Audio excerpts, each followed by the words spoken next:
নমস্কাৰ বন্ধুসকল, welcome to my channel lost toys educate. আগন্তুক জুলাই চিটেৰ বাবে সুবিধা হোৱাকৈ পুৰণি প্ৰশ্নটো আমি আলোচনা কৰি আছোঁ।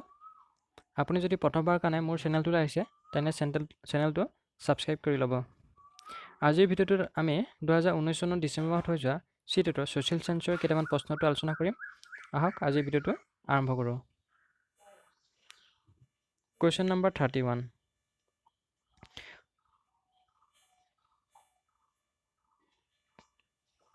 কুৱেশ্যন নম্বৰ 31ত দি আছে, which of the following are block mountains? তলৰ কোনটো ব্লক মাউণ্টেইন বুলি কৈছে।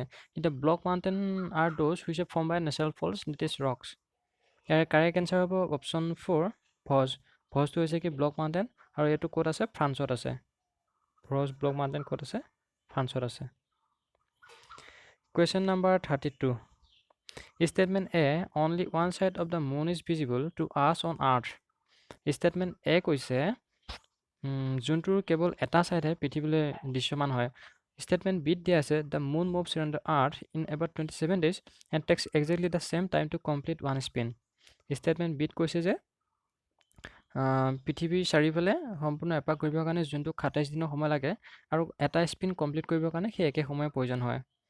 এতিয়া কুৱেশ্যনটো হ'ল, select the correct option from the given alternatives. এতিয়া চাৰিটা অল্টাৰনেটিভছ দিয়া আছে, তাৰে কোনটো কাৰেক্ট সুধিছে। এতিয়া ষ্টেটমেণ্ট ইয়াৰ কাৰেক্ট এনচাৰ হ'ব option 1, both A and B are true. A statement আৰু B statement দুইটা কি হয়? সত্য হয়, and B is the correct explanation of A. B2 হৈছে ইয়াৰ correct explanation. Question number 33. Consider the statements A, B, C on metamorphic rocks and choose the correct answer. Metamorphic rocks ওপৰত তিনিটা statement দি আছে, তাৰে correct answerটো আমি বাচিব লাগে। এতিয়া মেটামৰ্ফিক ৰক্স হৈছে এইবিলাক যিয়ে মানে ফৰ্মটো চেঞ্জ কৰি থাকে, ৰূপটো সলাই থাকে। অপশ্যন এ দি আছে, when igneous and sedimentary rocks are subjected to heat and pressure they change to metamorphic rocks. যেতিয়া igneous আৰু sedimentary ৰকক কি কৰা হয়, হিট দিয়া হয় আৰু প্ৰেছাৰ দিয়া হয়, তেতিয়া সিহঁতে মেটামৰ্ফিক ৰক্সলৈ কনভাৰ্ট হয় বুলি কৈছে। Correct. Metamorphic rocks melt to form molten magma when subjected to great heat and pressure. যেতিয়া মেটামৰ্ফিক ৰক্সক গ্ৰেট হিট প্ৰচুৰ তাপ আৰু প্ৰেছাৰ দিয়া হয়, চাপ দিয়া হয়, তেতিয়া এইটো মেগমালৈ কি হয়, এইটো গলি যায় বুলি কৈছে। কাৰেক্ট। অপশ্যন চি দিয়া আছে, ষ্টেটমেণ্ট চি দিয়া আছে, marble is a metamorphic rocks. Metamorphic ৰক্সৰ এক্সাম্পল মাৰ্বল হয়। So' statement A B C গোটেইকেইটা কাৰেক্ট হয়, সেইকাৰণে ইয়াৰ কাৰেক্ট এনচাৰ হ'ব option 3, A B C all are correct. Question number 34. On entering which layer of the atmosphere from space do the meteorites burn up? স্পেচৰ পৰা এটমস্ফিয়াৰলৈ আহোঁতে কোনটো লেয়াৰত সোমালে মেটেৰিয়েটছবিলাক জ্বলি যায়? ইয়াৰ কাৰেক্ট এনচাৰ হ'ল অপশ্যন 1, মেছ'স্ফিয়াৰ। Question number 35. 35ত কি কৈছে? Transhumance is related to. Transhumance মানে কি? ট্ৰেন্সহিউমেন মানে হৈছে movement of people from one place to another. So' correct answer হ'ব অপশ্যন 1, ট্ৰেন্সহিউমেন মানে হৈছে movement of people. Movement of people correct. Question number 36. Consider the statements A and B on permanent winds and choose the correct option.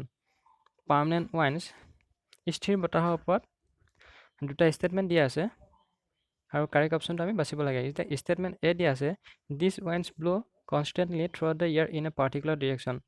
Yes, permanent wind কি হয়? Particular ডিৰেকশ্যনত গোটেই বছৰ ধৰি constantly মানে কি হৈ থাকে? বৈ থাকে। কাৰেক্ট হয়। Westerlies and easterlies are examples of these winds. Permanent উইণ্ডৰ এক্সাম্পল দি আছে কি? Westerlies and easterlies. কাৰেক্ট হয়। চ' ইয়াৰে কাৰেক্ট এনচাৰ হ'ব option number 3, both A and B are true. তিনিটো correct.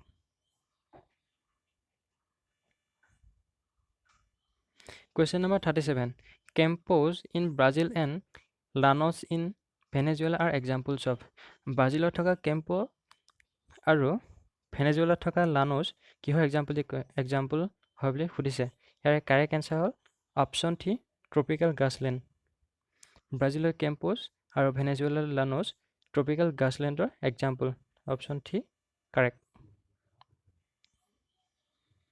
Question number 38. Consider the statements A and B about climate and choose the correct answer. Climate ওপৰত দুটা statement দিয়া আছে আৰু এটা correct answer টো আমি বাছিব লাগে। Statement A দিয়া আছে climate refers to the day-to-day changes in atmosphere. Climate বুলি কৈছে মানে কি এটমস্ফিয়াৰত দৈনিক যিটো পৰিৱৰ্তন হয় এটমস্ফিয়াৰত দৈনিক পৰিৱৰ্তন হ'লে তাক আমি ৱেডাৰ বুলিহে কওঁ, ক্লাইমেট বুলি নকওঁ। ক্লাইমেট হৈছে এটা পাৰ্টিকুলাৰ ৰিজনত পাৰ্টিকুলাৰ টাইমৰ কাৰণে চেঞ্জ হৈ থাকে। চ' অপশ্যন এ ৰং, ষ্টেটমেণ্ট এ ৰং হয়। ষ্টেটমেণ্ট বি দিয়া আছে climate of a place is affected only by its altitude and relief. Option B আছে climate of a place is affected only by its altitude and relief. এইটো কি হয় wrong হয়। So' statement A statement B both are wrong. Correct answer হ'ব option 4 both A and B are false. দুইটা ষ্টেটমেণ্টে ক্লাইমেটৰ ওপৰত কি হয় ৰং হয়। Question number 39. Identify the source of energy from the given features a and b. দুটা বৈশিষ্ট্য দিয়া আছে তাৰ পৰা সুধিছে মানে এইটো কোনটো গেছৰ ফিচাৰ্ছ হয়। এ দিয়া আছে it is a conventional source of energy আৰু বি দিয়া আছে the source of energy is release when crude oil is brought to surface. যেতিয়া ক্ৰুড অইলক ছাৰ্ফেচলৈ অনা হয় তেতিয়া মানে এইটো এনাৰ্জিটো ৰিলিজ হয়। ইয়াৰে কাৰেক্ট এনচাৰ হ'ব অপশ্যন 2 নেচাৰেল গেছ, প্ৰাকৃতিক গেছ। Correct answer 2।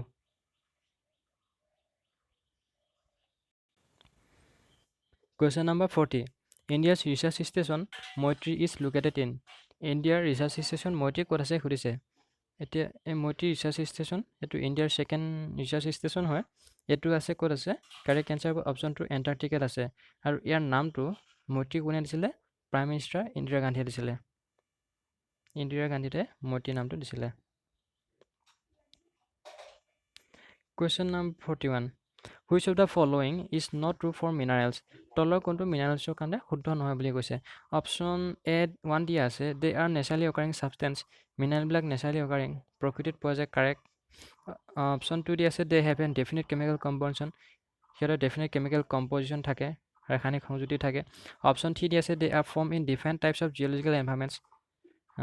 বিভিন্ন ধৰণৰ জিঅ'লজিকেল পৰিৱেশত ভৌগোলিক পৰিৱেশত কি হয় সেইটো ফৰ্ম হয় বুলি কৈছে, কাৰেক্ট হয়।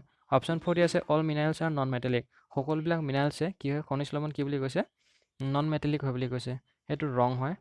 কিছুমান মিনাৰেল যেনে কপাৰ, আইৰণ এইবিলাক কি হয় মেটেলিক, নন মেটেলিক নহয় মানে মেটেলিক হয়। ইয়াত সুধিছে মিনাৰেলছৰ ওপৰত যিটো কাৰেক্ট নহয় বুলি কৈছে। চ' কাৰেক্ট এনচাৰ হ'ব option 4 all minerals are non metallic. Question number 42. Matches the following মিলাব লাগে। এতিয়া প্ৰথম এ দিয়া আছে নৰ্মদা ভেলী। নৰ্মদা ভেলীটো কাৰ লগত মিলে এইটো হাণ্টিং এণ্ড গেডাৰিং অপশ্যন 2 লগত মিলিব। নৰ্মদা ভেলী মিলিব অপশ্যন 2 লগত। বিটো দি আছে ভাজিটো হৈছে আৰ্লি ৰিপাব্লিক। তাৰপিছত গাৰো হিলছ দিয়া আছে, গাৰো হিলছটো কাৰ লগত মিলে আৰ্লি এগ্ৰিকালচাৰ। তাৰপিছত ডিটো দি আছে গংগা ভেলীটো হ'ল চিটিজ এবাউট 2500 ইয়াৰ্ছ এগো, 2500 বছৰ আগৰ চিটি গংগা ভেলী। ইটো আছে ইণ্ডাছ এণ্ড ইটছ ট্ৰিবিউটেৰিজ। এইটো কাৰ লগত মিলিব এইটো দি ফাৰ্ষ্ট চিটিজ 4 লগত মিলিব। চ' এটো মিলে 2 লগত, বি মিলে 1 লগত, চি মিলে 5 লগত, ডি মিলে 3 লগত, ই মিলে 4 লগত, A2 ইয়াত আছে। তাৰপিছত বিটো কাৰ লগত মিলিছে 1 লগত, B1, চিটো মিলিছে 5 লগত, তাৰপিছত ডিটো মিলিছে কাৰ লগত 3 লগত, আৰু ইটো মিলিছে কাৰ লগত 4 লগত। চ' কাৰেক্ট এনচাৰ হ'ব অপশ্যন 3।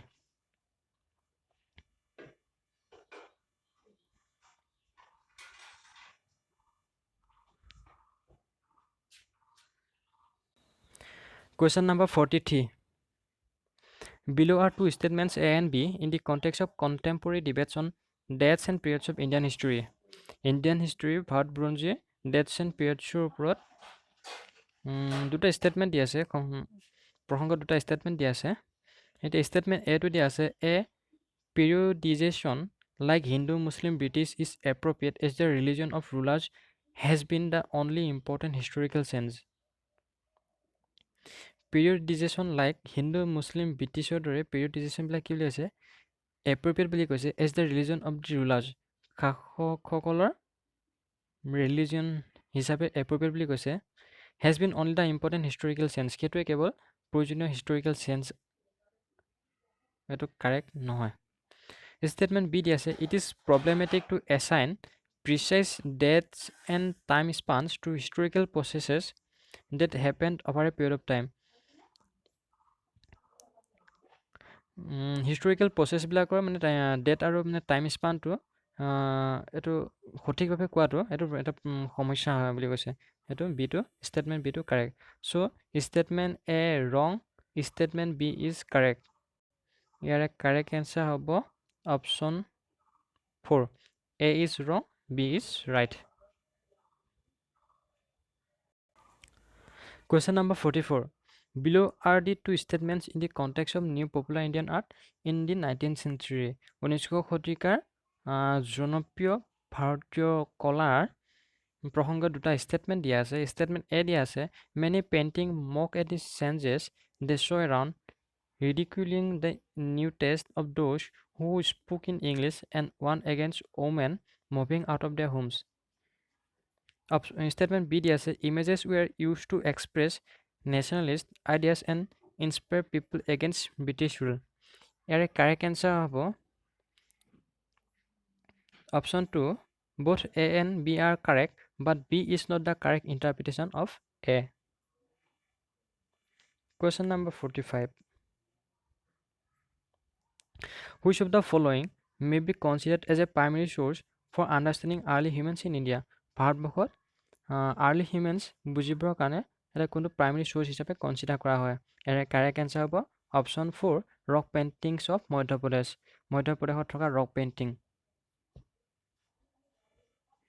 আজিৰ ভিডিঅ'টো শেষৰটো question number 46 Children in pre-British times were taught ব্ৰিটিছৰ পূৰ্বৰ সময়ত শিশুসকলক কি শিকোৱা হৈছিলে অপশ্যন 1 দিয়া আছে ইন ষ্টেট ইনষ্টিটিউশ্যনছ অপশ্যন 2 দিয়া আছে by payment of a fix fee option 3 দিয়া আছে through the year except harvest time when they work in the fields option 4 দিয়া আছে for assessment through an annual exam ইয়াৰে correct answer হ'ব option 3 through the year except harvest time when they work in the fields ব্ৰিটিছৰ আগৰ সময়ত শিশুসকলক যেতিয়া খেতিৰ টাইম হয় খেতিৰ টাইমত সিহঁতে খেতি কাৰ্যত ব্যস্ত থাকে সেই সময়খিনি বাকী গোটেইখিনি সময়তে বছৰৰ গোটেইখিনি সময়তে সিহঁতক মানে শিকোৱা হৈছিলে আজিৰ ভিডিঅ'টো ইমানতে সমাপ্ত হ'ল যদি ভাল পালে এটা লাইক কৰিব কমেণ্ট কৰিব আৰু চেনেলটো ছাবস্ক্ৰাইব কৰিব লগতে বেল আইকনটো প্ৰেছ কৰিব যাতে পৰৱৰ্তী ভিডিঅ'সমূহ আপুনি মিছ নকৰে আজিলৈ ইমানে ধন্যবাদ